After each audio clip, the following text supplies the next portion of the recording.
돼. 인생 그렇게 살지 마라, 개새끼야. 그만하고 가시죠. 쟤 못 건드려.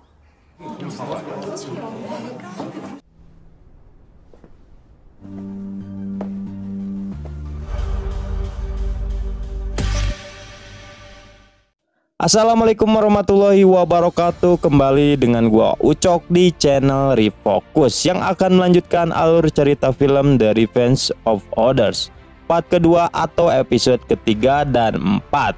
Untuk kalian yang belum nonton part sebelumnya bisa klik link di deskripsi. Jadi film ini menceritakan tentang seorang remaja yang rela pindah sekolah untuk mencari tahu siapa pembunuh saudara kembarnya. Dan ia akan melakukan apapun untuk balas dendam. Oke, seperti biasa sebelum lanjut udut kopainya standby kan terlebih dahulu biar gak panik. Oke, kita langsung aja gaspun.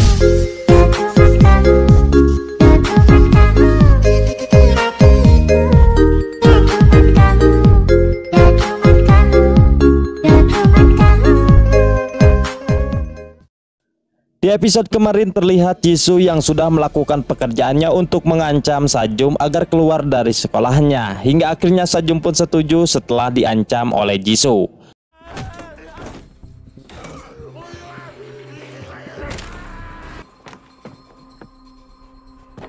Lalu Chanmi menanyakan mengapa Jisoo ada di tempat itu. Mendengar hal itu, Jisoo beralasan kalau ia baru selesai olahraga di taman. Di sini Chanmi pun percaya dan langsung pergi dari sana. Keesokan harinya Chanmi mendatangi tempat penyimpanan abu jenazah kakaknya. Di sana ia teringat dengan perkataan Insomni yang mengatakan kalau Wonsu merupakan manusia yang bejat. Tidak lama kemudian Jisoo ternyata juga datang ke tempat pemakaman kakaknya yang bernama Sumin, yang dimana telah meninggal sejak 3 tahun yang lalu. Di sana Jisoo membawa sebuah bunga dan burger kesukaan kakaknya ketika masih hidup. 나도 잘 있고.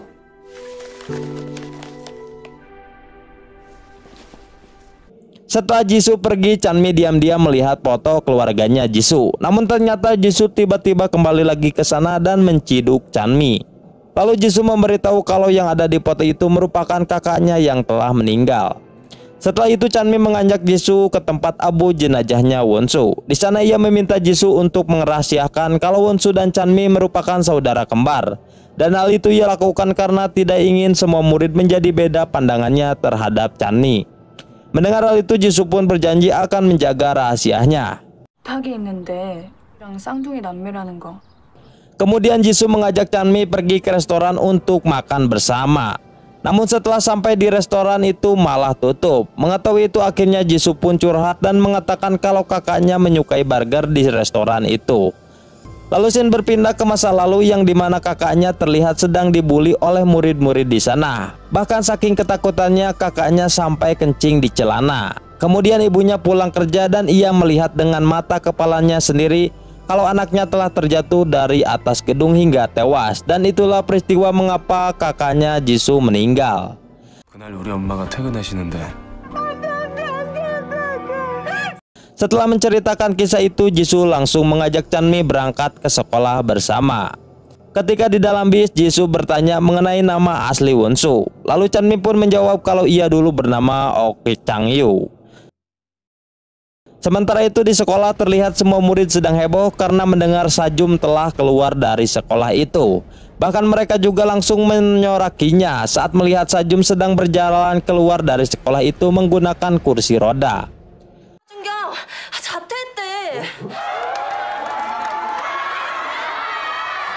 Lalu salah satu murid menganggap kalau orang yang telah berani membuat Sajum seperti itu pantas disebut pahlawan. Di sana Jaehyun juga berpendapat kalau salah satu siswi telah melihat kejadian itu semalam. Namun masih belum diketahui siapa identitas pahlawan itu karena ia menggunakan topeng. Kemudian Jisoo dan Chanmi yang baru datang ke sekolah, di sana ia langsung berpapasan dengan Sajum yang akan keluar dari sekolah itu. Saat jam pelajaran olahraga dimulai, tiba-tiba Jaehyun menghampiri Chanmi dan menuduhnya telah berpacaran dengan Jisoo. Mendengar hal itu, Chanmi pun langsung membantahnya. 사귀냐? 전혀 아닌데? Lalu Chanmi melihat Osung sedang bermain basket dan tiba-tiba ia teringat dengan perkataan Insomni yang mengatakan kalau Osung juga ada di sana bersama Wonsu. Kemudian di dalam pertarungan basket itu tiba-tiba Osung menyenggol Jisoo hingga pingsan akibat kepalanya terbentur ke dinding. Lalu Jisoo pun dibawa dan dirawat di rumah sakit. Jaehyun yang melihat hal itu tidak terima sehingga ia pun langsung menyalahkan Osung di sana dan terjadilah adu bacot. 야 기호성 네 등이 신같이 진짜 안 쪽팔리냐? 뭐가 딱 쳐. Singkat cerita, akhirnya Jisoo sadar dari pingsannya. Di sana ia melihat ada Jaehyun yang telah menunggunya. Kemudian Jaehyun mengajaknya untuk makan bersama. Namun tiba-tiba ia bersenggolan dengan Sohyun yang sedang menyamar menggunakan wig hitam. Di sini Jaehyun masih belum mengetahui kalau itu adalah Sohyun dan ia berniat ingin mengejarnya. Namun untungnya Jisoo menghentikannya dan merayunya dengan mentraktir jajan seblak. 가자. 배고프다. Di tempat lain temannya Suna datang menjenguknya. Di sana ia memperlihatkan video tentang detik-detik Sajum yang sudah keluar dari sekolah itu. Lalu ia juga memberitahu Suna kalau pelakunya yang telah melakukan itu kepada Sajum masih belum diketahui identitasnya karena menggunakan topeng. Di sini Suna langsung menangis bahagia, lalu ayahnya yang melihat itu juga bahagia karena bisa melihat anaknya tersenyum lagi. Akibat hal itulah ayahnya Suna langsung berterima kasih kepada Sohyun karena telah menempati janjinya untuk mengusir orang yang telah membuli Suna dari sekolah. 너무 좋아서 Pada malam harinya ia juga memberikan uang kepada Sohyun sebagai ucapan terima kasihnya. Sebelum pergi Sohyun meminta agar ayahnya Suna tidak menemuinya lagi. Di tempat lain ternyata detektif J ditugaskan untuk menyelidiki siapa pelaku yang telah membuat Sajum tidak bisa berjalan lagi. Kemudian malam harinya Chanmi menemui Osung dan menanyakan tentang Wonsu. Di sana Chanmi juga memberitahu kalau ia telah menemui Insomni sehingga ia pun tahu kabar tentang Osung yang telah menghamili si Insomni. Lalu Chanmi menanyakan mengapa tidak menyelesaikan masalahnya sendiri dan malah mengajak Wonsu untuk ikut membantunya. Namun Osung tidak menjawab pertanyaan itu dan ia hanya mengatakan kalau Wonsu adalah orang baik yang ia kenal. Mendengar hal itu Chanmi pun merasa curiga dan aneh karena di satu sisi semua orang sangat membenci Wonsu. Lalu Chanmi mencoba menyinggungnya dengan menanyakan tentang Wonsu yang melakukan bunuh diri. Namun di sini Osung tidak menjawab lagi dan ia malah pergi dari sana secara terburu-buru. 박원석 있잖아. 박원석은 도대체 어떤 애였어? 넌 진짜 자살이라고 생각해? 미안 나한테 잘해줬어. 그만 얘기하자. Namun ternyata HP miliknya ketinggalan di sana. Chanmi yang mengetahui itu langsung bergegas mengejarnya untuk mengembalikan HP itu. Di sana ia langsung terkejut karena orang yang menyambutnya adalah Jaehyun. Lalu Jaehyun tanpa basa-basi langsung mengambil HP itu dan masuk lagi ke dalam rumah. Setelah itu Jaehyun menghampiri Osung dan memarahinya karena telah menemui Chanmi dan kemungkinan semua murid akan mengetahui kalau mereka berdua sebenarnya bersaudara. Kemudian scene berpindah kepada Sohyun yang sedang menemui Jisoo di tempat bowling. Di sana Sohyun langsung menyimpan amplop berisi uang di lokernya Jisoo. Keesokan harinya Osung menemui Chanmi. Di sana ia mengaku kalau ia dengan Jaehyun merupakan saudara Tere karena ayahnya dulu sempat menikah siri dengan ibunya Jaehyun. Di sini ia tidak mau rahasia itu diketahui oleh semua murid karena itu akan membuat Jaehyun malu. Mendengar itu Chanmi pun berjanji tidak akan memberitahukan kepada siapapun. 믿어도 돼. 절대 말 안 할게. Ketika di sekolah, tiba-tiba salah satu siswi memberitahu kalau Sajum datang lagi ke sekolah itu dengan membawa polisi karena ingin menyelidiki siapa pelakunya. Jisoo yang mengetahui itu tentu saja panik. Lalu detektif J menyuruh bawahannya untuk mengecek semua CCTV di sekolah itu. Namun para siswa yang mengetahui itu langsung meminta dan memohon agar polisi menghentikan penyelidikannya karena tidak terima jika pahlawan mereka harus ditangkap. Polisi yang mendengar itu mengabaikannya dan melanjutkan lagi untuk penyelidikan. Kemudian polisi menemukan CCTV yang menunjukkan ada salah satu siswi mengendarai Vespa Matic pada malam hari. Di tempat lain salah satu murid berpendapat kalau pelakunya mungkin sama dengan pelaku yang telah menghukum Wonsu. Chanmi yang mendengar itu langsung terdiam dan teringat dengan perkataan Insomni yang mengatakan kalau Wonsu adalah budak Bagor. Akibat hal itulah Chanmi pun merasa kalau kakaknya kemungkinan dibunuh dengan pelaku yang sama. Lalu Chanmi teringat lagi dengan pertemuannya semalam dengan Jisoo yang sedang memakai sepatu berlumuran darah. Disinilah ia pun menganggap kalau Jisoo adalah orang yang telah menghajar Sajum waktu malam itu. Kemudian Chanmi pergi ke tempat Jisoo. Di sana ia menemukan sepatunya Jisoo yang berlumuran darah. Lalu ia menyadari kalau Jisoo sedang berada di luar. Akibat hal itulah ia pun langsung menyimpan sepatu itu di kantongnya. Setelah itu ia pun berjalan secara diam-diam agar tidak diketahui oleh Jisoo. Namun tiba-tiba Jisoo kembali pusing dan mengeluarkan mimisan yang darahnya mengenai sepatunya.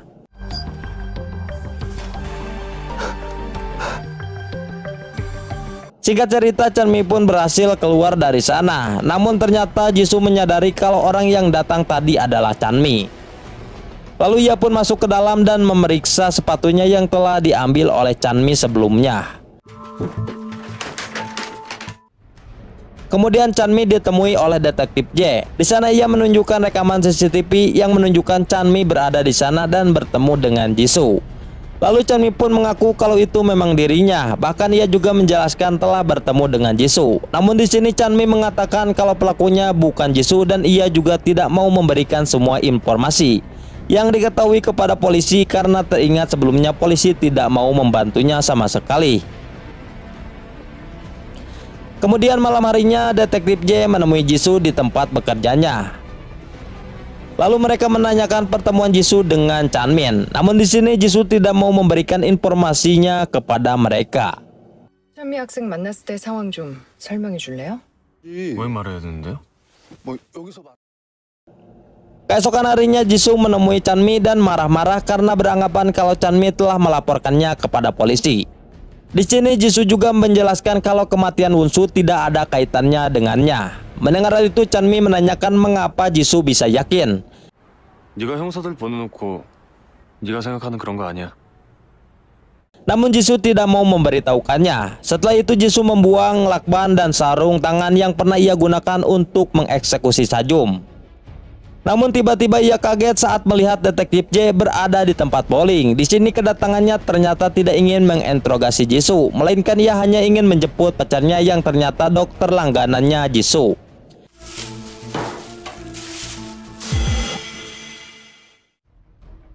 Keesokan harinya di sekolah, Chanmi menemukan sebuah surat di lokernya yang bertulisan menyuruh Chanmi datang ke auditorium untuk ketemuan. Di sini Chanmi tidak mengetahui siapa orang yang menulis itu. Namun ia tetap pergi ke auditorium karena penasaran. Dan ketika sampai ke sana tiba-tiba seseorang memukul kepala Chanmi hingga pingsan. 만나자고 했으면 나와. Lalu orang misterius itu mengambil HP-nya Chanmi. Namun untungnya Jae-bum datang dan membawanya ke rumah sakit. Setelah Chanmi sadar, Jae-bum menanyakan mengapa Chanmi ke auditorium. Di sini ia beralasan kalau ia hanya ingin mencari tempat tenang. Lalu Jae-bum menceritakan kalau ia melihat Chanmi masuk dan ia pun langsung mengikutinya. 숙제방 고마워서 어떡하지? Keesokan harinya Jaehyun tiba-tiba dipandang dan disoraki sebagai cewek micet oleh semua murid. Dan hal itu disebabkan karena fotosyurnya yang telah disebar luaskan. Mengetahui hal itu Jaehyun pun tentu saja terkejut karena ia tidak merasa berfoto seperti itu. Dan ternyata foto itu sengaja diedit dan disebar luaskan oleh Daehyun. Namun Daehyun membantah karena ia menemukan foto itu di HP-nya Chanmi. Mendengar hal itu awalnya mereka tidak percaya, namun setelah melihat isi chatan yang menunjukkan Chanmi mengirim foto itu, akhirnya mereka pun percaya. Tidak lama kemudian Chanmi datang dan ia langsung dilabrak oleh Jaehyun. Bahkan Jaehyun juga menampalnya. Di sini Chanmi hanya hulang-hulang saja karena tidak tahu apapun. Saat Jaehyun ingin menamparnya lagi, tiba-tiba Jisoo menghadang dan membawa Chanmi pergi dari sana.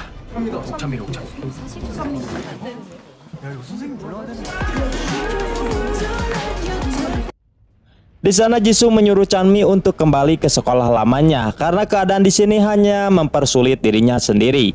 Namun Chanmi menolak karena ia yang masih ingin mencari pelaku pembunuh Wonsu.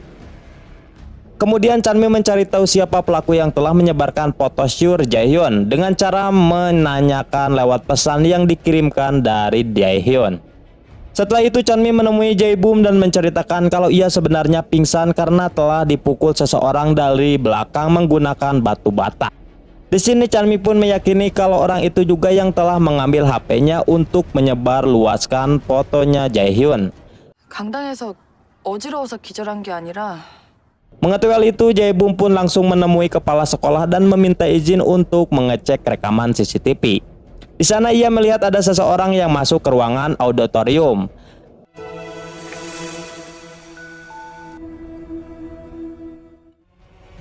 Di tempat lain, salah satu siswi memberitahu Jaehyun kalau ia mendengar rumor kalau Jaehyun tinggal bersama Oh Sung. Mendengar hal itu, ia pun langsung menuduh Chanmi sebagai orang yang telah membocorkannya. Setelah itu Oh Sung datang dan mengajaknya untuk mengobrol berdua di atas gedung. Di sana Oh Sung menyalahkan Jaehyun karena telah memarahi Chanmi yang mengakibatkan berita tersebut menjadi bocor kepada semua murid. Lalu Jaehyun meminta Oh Sung untuk mengurus Chanmi agar tidak menyusahkan mereka berdua lagi. 네가 개지랄하니까 옥찬미가 터뜨린 거 아니야. 어떡할 거야? 뭘 어떻게 Keesokan harinya Chanmi menanyakan hasil rekaman CCTV yang telah dilihat oleh Jae-bum sebelumnya.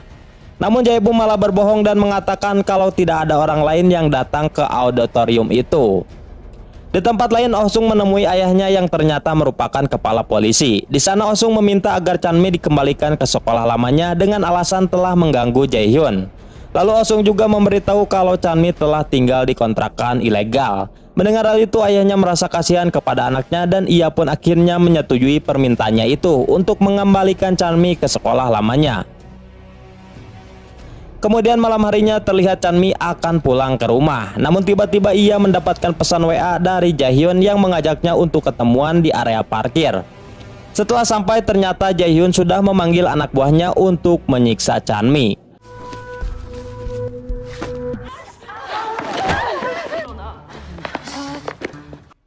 Lalu dari kejauhan Jisoo melihat kejadian itu dan ia pun langsung bergegas ke sana.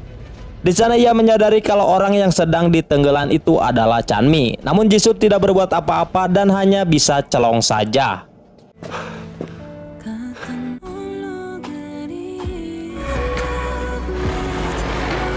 Setelah itu Jisoo merapihkan kembali area parkir. Namun ia tidak sengaja menemukan dompet Chanmi yang terjatuh. Mengetahui hal itu, ia pun langsung pergi ke rumah Chanmi untuk mengembalikannya. Di sisi lain, Chanmi yang baru pulang tiba-tiba terkejut karena melihat fotonya diedit dan ditempel di dinding. Mengetahui itu, ia pun langsung membereskannya karena takut semua orang percaya dengan foto editan itu. Tidak lama kemudian, pemilik kontrakan datang menghampirinya. Di sana ia menyuruh Chanmi untuk segera membereskan barang-barangnya untuk pergi dari kontrakan miliknya itu. Hal itu ia lakukan karena ia sempat ditegur oleh polisi karena telah mengizinkan anak di bawah umur tinggal di kontrakannya. 당장 짐 빼야 돼. 아니면 영업정지 먹어. 지금 빼야 돼. Mendengar itu, Chanmi pun terpaksa harus pergi dari kontrakan itu. Tidak lama kemudian Jisoo datang untuk mengembalikan dompetnya. Di sini Jisoo mengetahui kalau Chanmi telah diusir oleh pemilik kontrakan. Lalu ia pun menanyakan di mana Chanmi akan tidur. Lalu Chanmi menjawab kalau ia bisa mengunjungi warnet atau kafe yang sementara akan dijadikan tempat tidur olehnya. Mendengar itu, Jisoo pun merasa kasihan sehingga ia pun mengajak Chanmi untuk tinggal di rumahnya saja. Awalnya Chanmi sempat menolak, namun setelah dibujuk akhirnya ia pun menerimanya. 너 잘 데 없잖아. 나 사는데 같이 가자고. Sesampainya di rumah Jisoo, tiba-tiba Chanmi mengatakan kalau ia lapar karena belum makan dari pagi. Mendengar itu, Jisoo pun langsung mengajaknya ke Indomaret untuk membeli pop mie. Keesokan harinya Chanmi menemukan sebuah surat di lokernya. Di dalam surat itu Chanmi disuruh datang lagi ke auditorium saat jam pelajaran kelima. Lalu Chanmi pun menyempatkan dulu menghampiri Jaehyun dan mengatakan kalau ia bukanlah pelaku yang telah menyebarkan fotonya, serta bukan ia juga yang telah membocorkan Oh Sung dan Jaehyun merupakan saudara. Mendengar itu, Jaehyun tetap tidak percaya dan masih menganggap Chanmi sebagai musuhnya. 기호성이랑 너랑 남매란 말 입 탄 적도 없어. 오래오래 보자. 응? Setelah itu, Sohyun menyinggung Jaehyun dan Oh Sung yang merupakan saudara. Mendengar itu, tentu saja mereka berdua pun marah kepada Sohyun. Di sisi lain, si Sajum bersama teman-teman dan saudaranya datang ke sekolah lamanya. dan ternyata ia ingin menemui Osung. Lalu Sajum meminta Osung untuk segera menemukan pelaku yang telah membuat kakinya menjadi cacat. Mendengar itu, Osung pun mengatakan agar Sajum bersabar dulu. Bahkan ia juga menyuruh Sajum untuk tidak datang lagi ke sekolahnya. Mendengar itu, saudaranya tidak terima dengan ucapan Osung sehingga ia pun berniat untuk menghajarnya. Namun Sajum melarangnya karena ia masih membutuhkan Osung. 내 발 이렇게 만든 놈 전학 갔으면 학교로 찾아오지 말고. 이 어린 놈의 새끼가 아까부터 보자보자 건드리면 좆대. Setelah itu Sajum ternyata tidak pergi dan ia malah bermain basket di lapangan sekolah. Jaebum yang melihat itu langsung memperingati mereka karena lapangan itu tidak bisa digunakan oleh sembarangan orang. Mendengar itu, Balot Sajum tidak terima dan mereka pun langsung menyiksa Jaebum di sana. Lalu Jisoo yang sedang tiduran di sana tentu saja mendengar keributan itu dan ia pun langsung membantu Jaebum. Terlihat dalam pertarungan itu Jisoo dengan sangat mudahnya bisa mengalahkan mereka. 그만하고 가시죠.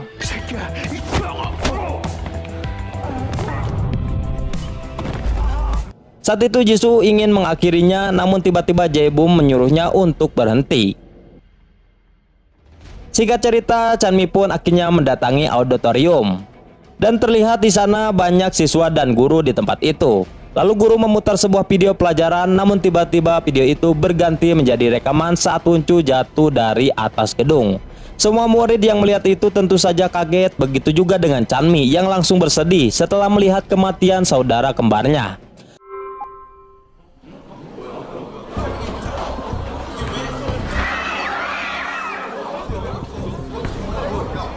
Lalu guru menyuruh semua murid untuk keluar dari ruangan itu karena situasinya yang sudah tidak kondusif.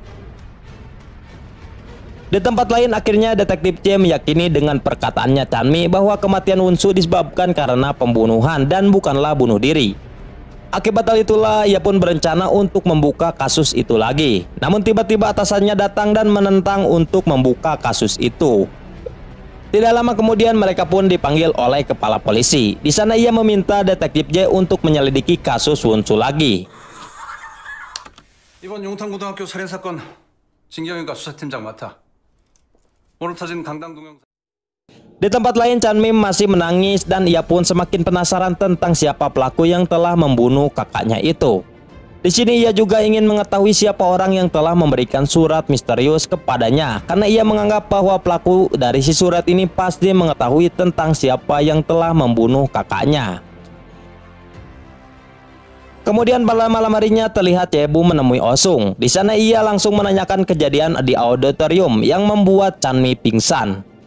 Di sini Jaebum menyadari kalau pelakunya adalah Osung. Lalu ia menunjukkan rekaman CCTV yang membuat Osung tidak bisa berbohong lagi karena terlihat Osung telah memakai sepatu pemberiannya Jaebum. Mengetahui hal itu, Osung pun akhirnya mengaku dan meminta maaf karena telah membuat Chanmi pingsan. Dan hal itu Osung lakukan karena Chanmi selalu mengganggunya. Mendengar itu Jaebum memperingatinya untuk tidak mengganggu Chanmi. Dan jika terjadi lagi maka Jaebum tidak mau berteman lagi dengannya. 잘 들어. 옥천미한테는 왜 그랬어? 앞으로 옥천미 건드리지 마. 실망이야. Lalu Osung memberitahu kalau Chanmi sebenarnya adalah saudara kembarnya Wonsu. Mendengar itu Jaebum pun langsung terkejut. 갔는지 알아? 쌍둥이 동생이라고 옥참미가. Di tempat lain Sohyun tiba-tiba dicegat oleh Jaehyun yang sudah membawa pasukannya untuk menyiksa Sohyun. Hal itu Jaehyun lakukan untuk membalaskan dendam karena Sohyun pernah pol-polontongan kepadanya dengan menyinggung soal Osung dengannya yang merupakan saudara. Akibat hal itulah Sohyun pun bonyok di sana.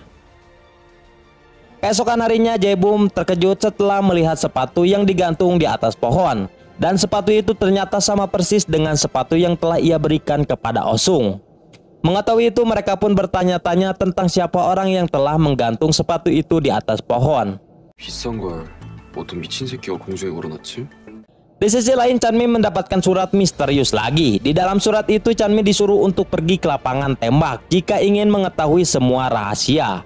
Mengetahui itu Chanmi pun tanpa banyak pikir langsung pergi ke lapangan tembak. Dan setelah sampai ternyata orang yang datang adalah Jaebum.